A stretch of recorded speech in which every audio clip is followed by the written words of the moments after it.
ہوں کیونکہ ہم دعا کر سکتے ہیں اور اپنے جو بڑے ہیں ان سے یہ درخواست کر سکتے ہیں کہ سینٹی پرویل کرے اور اللہ تعالیٰ ان سب کو ہدایت دے اور یہ سب اپنی اپنی انا کو چھوڑ کے ایک ایک سٹیپ پیچھے ہٹیں اور تھوڑا سا صورتحال کو سنبھالیں، کیونکہ یہ کسی بھی طرح سے ہم نے 1971 میں بھی یہ بہت بڑی سزا اور ایسا وہ ایک فوجی کے لیے تو اس سے بڑا المیہ کوئی نہیں ہوتا کہ اس کو شکست وہ کہتا ہے میں مر جاؤں شہید ہو جاؤں یا غازی ہوں، کیونکہ شکست جو ہے اس کے لیے وہ ایک ایسی لعنت ہوتی ہے جسے وہ کسی بھی صورت میں قبول نہیں کرنا چاہتا.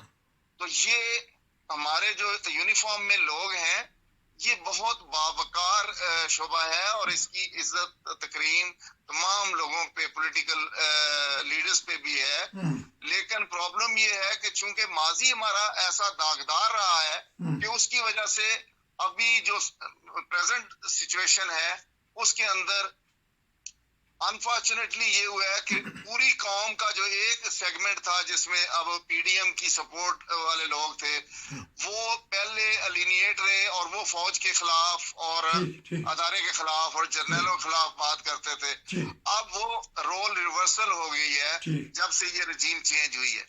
تو اس میں میرا اپنا ذاتی تجزیہ بھی یہ ہے اور میری یہ دعا اور ریکویسٹ ہے کہ ہمیں حقیقی معنوں میں نیوٹرل ہو کے پاکستان فرسٹ پہ قائم ہو جانا چاہیے اور جو سیاسی لیڈرز ہیں چاہے وہ خان صاحب ہیں چاہے پی ڈی ایم کے لیڈرز ہیں ان کو اپنے ذاتی مفادات کو کچھ دیر کے لیے پسے پشت ڈال کے آپ دیکھیں ہمارے جیسے آپ نے فرمایا کہ معاشی استحکام نہیں ہے، کیونکہ سیاسی استحکام نہیں ہوگا تو معاشی استحکام نہیں آ سکتا. لیکن اس سے بھی پہلے جو ہمارا استحکام پاکستان موومنٹ کا جو آبجیکٹو ہے وہ یہ ہے کہ ہم یہی شروع سے بات کرتے آ رہے ہیں کہ سب کے لیے قانون ایک ہونا چاہیے، طاقتور کے لیے کمزور کے لیے، جن کو ہم مائنورٹی کہتے ہیں یا جو لوگ کم ہیں اکثریت میں 3% پاکستانی ہیں ان کے جو حقوق غصب کیے گئے ہیں وہ آئین کے اندر دی ہوئی گارنٹیز کے اگینسٹ ہے.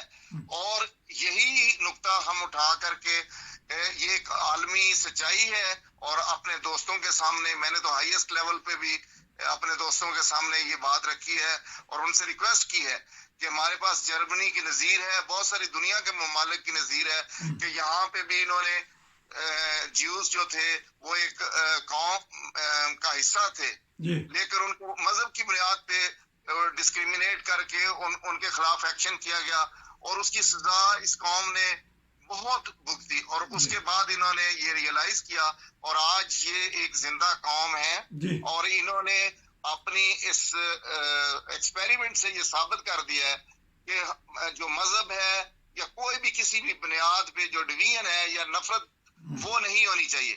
اور میں اس میں یہ ضرور کہوں گا کہ خان صاحب کو بھی کیئرفل ہونا چاہیے. اس کے لیے جو لیگل ایونیوز ہیں وہ انہوں نے پہلے ایکسپلور کرنے کی کوشش کی ہے. کچھ انفارچونیٹ ہے کہ ہمارا جو جوڈیشل سسٹم ہے اس کی بھی کریڈیبلٹی ہر کسی نے اس حد تک ٹینٹ کر دی ہے اور وہ کمپرومائز ہے کہ کسی بھی ادارے پہ اعتبار ہی نہیں رہا. تو اس لیے اگر پراپر فورم پہ یہ چیز جوڈیشل کمیشن کے ذریعہ سے یا پارلیمنٹری کمیشن سے اگر تو ان کے جو جائز ہیں اور ان کے پاس ثبوت ہیں تو ان کو پیش کرنا چاہیے اور ان ثبوتوں کے ساتھ وہ جا کے کورٹ آف لا میں پروف کرے اور پھر جو بھی آفسر ہے وہ اس جگہ پہ اور اس یونیفارم میں رہنے کا حقدار نہیں ہے پھر اس کے خلاف ایکشن ہونا چاہیے. اور فوج کے اندر تو احتساب کا بہت مضبوط سسٹم ہے اور یہی ہمارے ادارے کی اسٹرینتھ رہی ہے کہ ہم میرٹ پہ کام کرتے تھے اور اسی وجہ سے جب ہمیں استحکام پاکستان کے اس کو دیکھا ہم نے مشن کو تو مجھے یہ چیز بہت اچھی لگی اور یہی پاکستان کی تمام بیماریوں کا علاج ہے کہ ہم عدل پہ قائم ہو جائیں اور انصاف سب کے لیے ہو اور سب شہری برابر ہوں آئین کے حساب سے. مذہب کوئی علاقہ کوئی چیز چاروں صوبے ہیں ان کے مختلف علاقے ہیں آگے مختلف زبانیں ہیں چھوٹے چھوٹے ایریاز ہیں ان کو اگنور کر کے کہ یہ ہماری فالٹ لائنز ہیں اور ان فالٹ لائنز کو ہمیں سمجھنے کی ضرورت ہے, اور اس کا علاج وہی ہے جو جرمنی نے ماڈل پیش کیا ہے کہ ہم سب شہریوں کو برابر حقوق دے دیں, ان کو میرٹ کے اوپر نوکریاں دیں, میرٹ پہ ان کو, یہ ڈسکریمنیشن نہیں ہے کہ یہ فلاں ہے تو یہ ملک کا سربراہ نہیں بن سکتا. ایک اگر ہندو ہے اور ایک عیسائی ہے یا کوئی بھی دوسرے ریلیجن سے ہے تو اس کو پاکستان میں اگر وہ میرٹ پہ ڈیزرو کرتا ہے, وہ اپنی پبلک سروس پبلک کے سامنے پیش کرتا ہے اور وہ کہتا ہے کہ دیکھیں یہ میری پالیسیز ہیں, میں اپنے وطن کے لیے اپنی قوم کے لیے یہ چیز کروں گا, تو وائی ناٹ گیو ہم اے چانس. بہت ساری دنیا میں یہ ہو رہا ہے. تو یہ جو چیز ہے کہ ہم نے مذہب کی بنیاد پہ پاکستان کو, ٹھیک ہے یہ لا الہ الا اللہ کے نعرے پہ بنا تھا, لیکن اس کے ساتھ ہی جو بانیے پاکستان تھے ان کے جو واضح تصور تھا پاکستان کے حوالے سے وہ اتنا شاندار ہے کہ اس پہ رشک آتا ہے. اور وہ ایسے ویژنری لیڈر تھے کہ میرا خیال ہے وہ ایسے لیڈر کی نظیر دنیا میں بہت کم ہے. اور ہم نے بدقسمتی پاکستان کے جو آج 75 سال کا آپ نے ذکر کیا ہے وہ یہی ہے کہ ہم نے ان کی رستے کو چھوڑ کے مفادات کو میں اور تقسیم ہو کے ہم اپنا نقصان کر رہے ہیں. ہاں جی, آپ نے 10 منٹ کا بڑا زبردست تبصرہ کر دیا, جاندار تبصرہ. یہ بتائیے گا کہ اب سپہ سالار کو کیا کرنا چاہیے, کیونکہ حالات بگڑ چکے ہیں. جس طرح آپ نے کہا کہ بیک فٹ پہ ہر کسی کو جانا چاہیے. فوج تو بہت قربانیاں دے رہی ہے, غازی بھی بن رہے ہیں, شہادتیں بھی ہو رہی ہیں, ہمارے سیکورٹی ادارے پولیس بھی شہادتیں دے رہی ہے, سول لوگ بھی مر رہے ہیں, ہمارے اساتذہ بھی مر رہے ہیں. تو اب تینوں چاروں کو بیٹھ کے آخری اس کا حل کچھ نہ کچھ تو نکالنا پڑے گا. استحکام پاکستان کے لیے, پاکستان کے لیے کچھ نہ کچھ تو کرنا پڑے گا. 2 منٹ پلیز اگر بتا دیں گے تو پھر انشاءاللہ نیکسٹ ٹائم آپ سے ایک اور میں بھرپور تبصرہ لوں گا. سر یہ ہے کہ یہ جو ہمارے مسلح افواج کے سربراہ ہیں اس وقت ہماری سینیرٹی کے ہیں, اور یہ ہمارے پوسٹمیٹ تو نہیں ہے لیکن اسی سینیرٹی پہ ہیں, اس لیے میں ان سے بہت ادب سے یہ درخواست کروں گا کہ وہ سب سے پہلے اپنی قوم کا اور پاکستان کا مفاد دیکھ کے تمام پولیٹیکل پارٹیز کو ایک نگاہ سے دیکھیں, کسی کے ساتھ اور اپنی ذاتی جو بھی ایشوز ہیں ان کو کمیونیکیٹ کر کے بیٹھ کے اور طریقے سے ریزالو کرے, اور جو ایشوز ہیں جہاں پہ کانفلکٹ آ رہا ہے, جہاں کیونکہ پولیٹیکل لیڈرز جو ہیں یا پولیٹیکل پارٹیز ہیں ان کے جب مفادات نقصان پہنچتا ہے اور وہ سمجھتے ہیں کہ اس کے اندر فوج کے ایلیمنٹس کا بھی اثر و رسوخ ہے اور وہ ان کی آشیرواد حاصل ہے پی ڈی ایم کو, اور اسی طرح پہلے پی ڈی ایم کو یہ شکوہ تھا. میں بالکل اس میں کرسٹل کلیئر کہتا ہوں کہ نہ ووٹ جائز تھا نہ آج جائز ہے, اور اگر یہ صرف الزامات ہیں تو پھر اس کو جس طرح کہتے ہیں کہ جسٹس جو ہے وہ ہوتا ہوا نظر آنا چاہیے, اور پرسپشن جو ہے وہ بہت اسٹرانگ ہوتی ہے, وہ ریالٹی سے زیادہ اسٹرانگ ہوتی ہے. تو خدا کے لیے پھر اس اپنی پرسپشن ہے فوج کی, اس کا جو وقار تھا, جو لوگوں کے دلوں میں محبت تھی, اس کو ریوائیو کرنے کے لیے جو بھی نیسیسری سٹیپس ہیں, اور میں سمجھتا ہوں کہ فوج کے ادارے میں تھاٹ پروسیس ہوتا ہے, تھنک ٹینکس ہوتے ہیں, اور وہ اپنی سول سرچنگ کرتے رہتے ہیں اور احتساب کا پروسیس بھی انیشیٹ کرتے رہتے ہیں. جہاں پہ ضرورت ہے وہاں احتساب کرے اور اپنے آپ کو ٹرانسپیرنٹ اور کلین رکھ کے بائی پارٹیزین ہو کے بالکل صحیح معنوں میں جس کو کہتے ہیں حقیقی طور پر وہ غیر جانبدار ہو جائے, کہ کسی کے طرف بھی لیننگ نہیں ہونی چاہیے, کیونکہ یہ پاکستان کی فوج ہے, یہ قومی فوج ہے, اور ہماری قومی فوج ہونے کا یہ ہے کہ ہر پاکستانی ہم سے محبت کرے اور ہمارے پیچھے کھڑا ہو, کیونکہ فوج جنگ نہیں جیت سکتی جب تک کہ اس کے پیچھے قوم نہ کھڑی ہو. جانبداری کا مظاہرہ نہیں ہونا چاہیے. آخر میں یہ بھی بتا دیجیے گا, ورنہ کے بعد بہت کچھ ہوتا ہے. ورنہ کیا ہو سکتا ہے اور کیا ہوگا؟ دشمن تو بالکل طاق میں بیٹھا ہوا ہے. آگے ہم نے ایک ملک گواہ بیٹھا ہے, آدھے ملک گواہ بیٹھے ہیں, 1 لاکھ کے قریب بندے مروا بیٹھے ہیں دہشت گردی میں. ورنہ کیا ہوگا یہ بھی ذرا تھوڑی سی وارننگ دے دیجیے گا.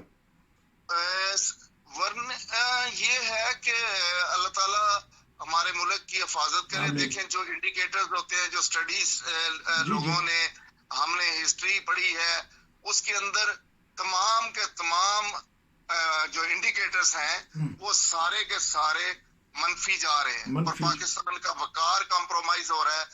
نہ آپ انٹرنیشنل کسی انسٹیٹیوشن میں اسٹرینتھ کے ساتھ بات کر سکتے ہیں جی. جب، اور اکنامکلی پورا دنیا میں بھی اس وقت جو دنیا ملٹی پولر ہو رہی ہے، اور اس کے اندر چائنا کا جو ایلیمنٹ ہے، یہ بھی ہے کہ چائنا اور رشیا کا ایلیمنٹ اور ویسٹ کا آپس میں جو کانفلکٹ ڈیولپ ہو رہا ہے، اس کے ساتھ بڑی حکمت سے ہمیں نیویگیٹ کرنے کی ضرورت ہے.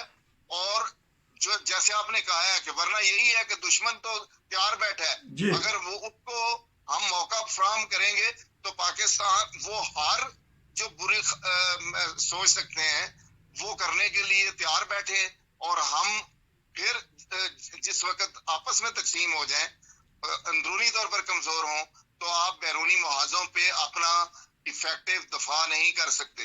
اور پاکستان کے اندر اللہ کا فضل سے اتنا پوٹینشل ہے، اور مجھے تو افسوس ہوتا ہے کہ ہماری یہاں صورتحال اتنی ڈاؤن چلی گئی ہے. ہم کمیٹی آف نیشنز میں ہمیں بہت آگے فرنٹ پہ دیکھنا ہے، اور اسی لیے یہ استحکام پاکستان کی جو ہم نے موومنٹ چلائی ہے، اس کا بنیادی ایم ہی یہ ہے کہ پاکستان کی آرم فورسز اور پاکستان کے وقار کے لیے ہم ہر ممکن حد تک آگے جائیں، اور عوام کے اندر شعور اور اویئرنیس پیدا کریں، اور تمام بھائیوں کو بتائیں کہ اس بیماری کا سلوشن کیا ہے. اور بیماری کا سلوشن پھر میں آخر میں یہی کہوں گا کہ یہی ہے کہ عدل و انصاف ہو، عدل و انصاف ہو سب کے لیے. زبردست. ناظرین، یہ اعجاز محمود صاحب تھے، پہلی دفعہ بولے اور خوب بولے ہیں، کھڑاک کر دیا انہوں نے. چائنا کے وزیر خارجہ ہمیں آ کے سمجھاتے ہیں ہمارے گھر میں گھس کے کہ بندے بن جاؤ، آپس میں اتفاق کرو، دنیا کدھر چلی گئی ہے. کسی وجہ سے تو وہ بولے ہیں. یہی اعجاز محمود صاحب کہہ رہے تھے کہ اتفاق کریں. چائنا والے کہتے ہیں اتفاق کریں، امریکہ بار بار کہتا ہے اتفاق کریں، ورنہ آپ کو بتا دیا گیا ہے، ورنہ آپ بھی سمجھدار ہیں کہ ورنہ کیا ہوگا. ہمارے سیاستدان بھی اپنے کان کھولیں، آنکھیں کھولیں. ہمارے حکمران بھی، ہمارے سپہ سالار اور ان کے فوج پاکستان بھی، ہمارے علماء بھی، کہ نہ وہ مذہبی تفریق پیدا کریں. ہمارے عوام کو بھی سوچنا چاہیے کہ وہ اب آوے یا آوے نہیں، بلکہ سوچنا چاہیے کہ ہمیں استحکام پاکستان چاہیے، جس مقصد کے لیے پاکستان بنا تھا. باتیں تو بہت ساری ہو سکتی ہیں، لیکن چینی وزیر خارجہ نے ہمارے گھر میں آ کے، جس طرح میاں بیوی بچے لڑائی کر بیٹھتے ہیں، وہ سمجھانے آئے تھے. سمجھا دیا ہے کہ آپس میں اتفاق کریں، ورنہ گھر ٹوٹ جاتے ہیں، ملک ٹوٹ جاتے ہیں. اللہ کرے ہمارا ملک ہمیشہ زندہ و پائندہ رہے، ہماری پاک فوج زندہ و پائندہ رہے. اگر ہمارے سیاستدان درست ہو جائیں گے تو ملک درست سمت چلا جائے گا. بھائی جان، آپ کا بہت شکریہ. انشاءاللہ میں آپ سے دوبارہ رابطہ کروں گا اور آپ سے ایک بھرپور تبصرہ لوں گا. ناظرین، اجازت دیجیے، بڑا زبردست قسم کا تبصرہ ہے. اگر آپ کے پاس بھی کوئی باتیں ہیں. میں صرف یہ درخواست کرنا چاہتا ہوں کہ پاکستان زندہ باد، پاکستان آرم فورسز پائندہ باد، اور انشاءاللہ تعالی یہ سارے مسئلوں کے حل نکل آئیں گے انشاءاللہ. اللہ کرے، دعائیں جاری ہیں، بہت سارے بزرگ دعائیں کر رہے ہیں. اللہ تعالیٰ کرے کہ ہمارے سارے قوم یکجا ہو کے پاکستان کے لیے کام کرے. نصیر کو اجازت دیجیے. السلام علیکم. آپ کا بہت شکریہ بھائی جان.